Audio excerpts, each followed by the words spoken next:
coming out and covering us. Just wrapping up the Miami game.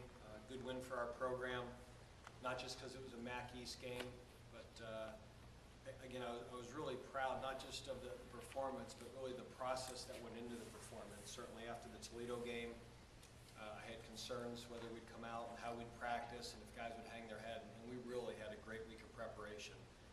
And I thought our team was excited to play that game. I thought we had a lot of energy on the sidelines. There's a lot of energy in the locker room.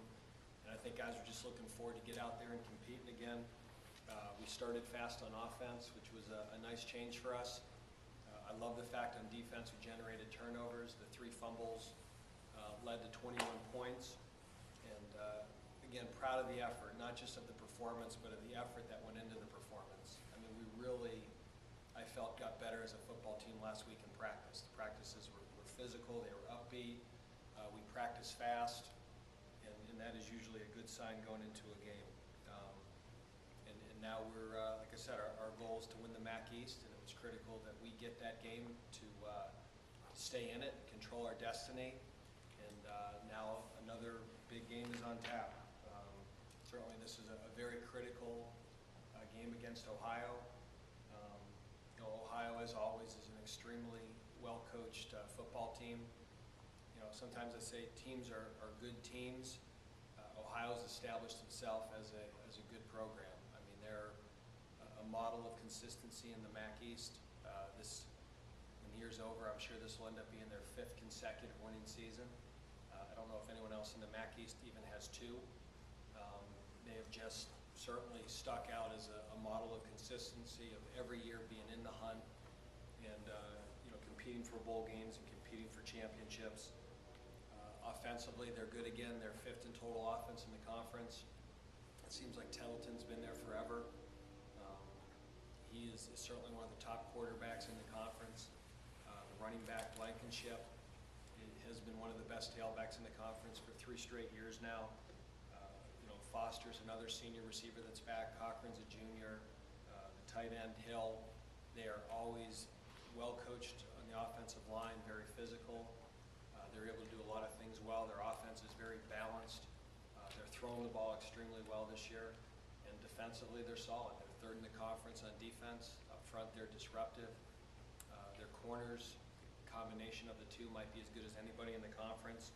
Certainly Carey is an NFL prospect, and Bass is an excellent player as well. So anytime the team can cover you and pressure and play man as well as they can, that's always a concern, not only in the run game but in the pass game as well.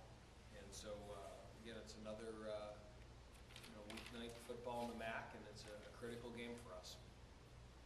Looking back on it now, it was a real gutsy decision on your part early in the year to make a quarterback switch and go with a young, inexperienced guy. When you have a championship caliber team, can you go back a little bit to the decision making there? And the kid's just been brilliant for you. He's played really well, and I think sometimes there's a greater risk in not making a move like that. And so you just go back, and we want to run a competitive program, and we tell our players every day that they're fighting for a job, they're fighting for playing time, and if you're truly that way, I don't think you can protect anyone. You know, you need internal competition. So again, it's been well documented. We opened the position up in the spring. I thought Matt Johnson probably played a little better in the spring. I thought Matt Shills in camp played really well, but we made a decision we were going to play both. Quarterback's tough because we don't make the quarterbacks live in practice. We don't make them live in scrimmages. You know, and the reason we do that, it's a position that can't protect itself, but sometimes that takes away a little bit from the evaluation process because they don't get evaluated the same as everybody else. And I certainly wanted to see what Matt Johnson would do in the game and perform well at Tulsa, and we haven't looked back. So he's played well. He's made a lot of plays with his feet, and I think the Miami game was a great example that there's times that we didn't protect real well, but we still ended up with good plays because he made people miss. He avoided sacks. He ran the ball, scored a touchdown on a run, and really, as much as he makes positive plays with his feet, he really helps us avoid negative plays. That there were times we cut people loose, and he got rid of the football or scrambled and made a positive really 2 plays to Heath Jackson that should have been sacks. And because of his athleticism and ability to make people miss, you know, the one time it was a really good red zone play, and another time Miami brought a zone pressure that we didn't pick it up the way we should, and he recognized it right away and got the ball to Heath before the pressure could get there. So there's a lot of those plays that fans don't see that Matt is making for us that is really helping the offense go. Speaking of Heath Jackson coming back from the injury last year, how gratifying is it you as a coach to see him come back and be able to help the team? Yeah, I mean, when we recruited Heath, I mean, that was a big get for us. I mean, I think he led the country that year in receiving, and I mean, he was a player we really wanted. We had to beat a lot of other schools in the conference to get him. It's been one tough break after another for Heath in terms of injuries, and you know, then last year when he hurt his knee again, I mean, it's hard to come back from an injury like that once, let alone twice. And to his credit, he never stopped working. And the one thing about Heath this year is he initially really wasn't in the rotation. And a lot of times you're in your 4th year in the program, you've been through a couple of injuries, you're not playing. You know, if there's a time to put up the white flag and say, you know, maybe this isn't meant to happen, but he never took that bait. I mean, he just continued to work hard, and he has played really well, very consistent. He catches the ball. He can play every wide receiver position in our offense. He's smart, and I mean, the last 2 games, he's stepped up big for us. So we need him to keep doing it. And you talked about your seniors, about last home game for them. I would think they'd be pretty pumped knowing that it means something. It's not just a token game. No, we're focused on a goal, and I think you talk about last home game and last road trip when you don't have anything else to play for. Those become sentimental moments, and I'm sure before the game when the parents are out with the seniors that'll be emotional. But you know, right now we're playing for a championship, and that is the overriding focus of what we're trying to do. And the next step in that process is playing against Ohio and playing well. So they're certainly aware of it. You know, we want the sentiment to be before a bowl game, not before a MAC East championship game in November.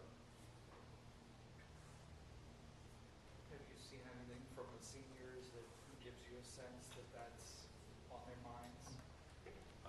What? The last game of the I'm sure it is, but this senior class, I mean, I love these guys. And not just for what they did last week in terms of making us practice, but this is the class that their first year here of eligibility, they were 2 and 10. And, you know, to be honest with you, at that point in our program, you know, there were certainly enough people in that locker room that was trying to pull their attention away from football. And these guys prioritized football and made it important when it wasn't necessarily the fashionable thing to do.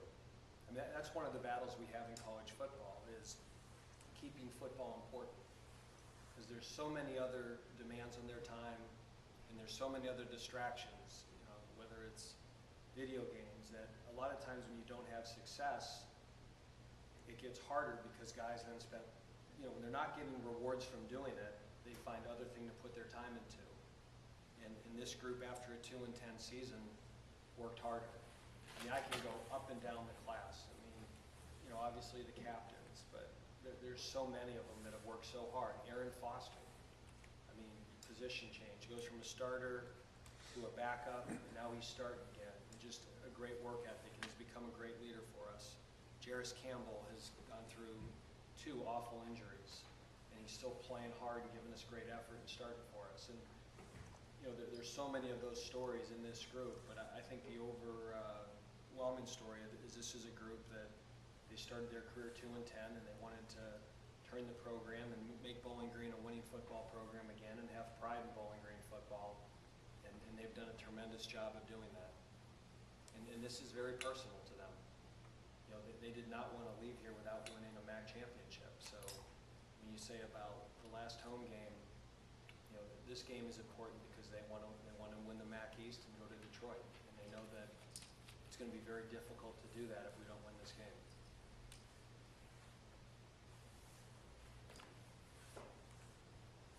the fact that Ohio lost kind of ugly on Tuesday factor into the kids' minds at all? I know it doesn't yours, but Not at all. I mean, our players have great respect for Ohio.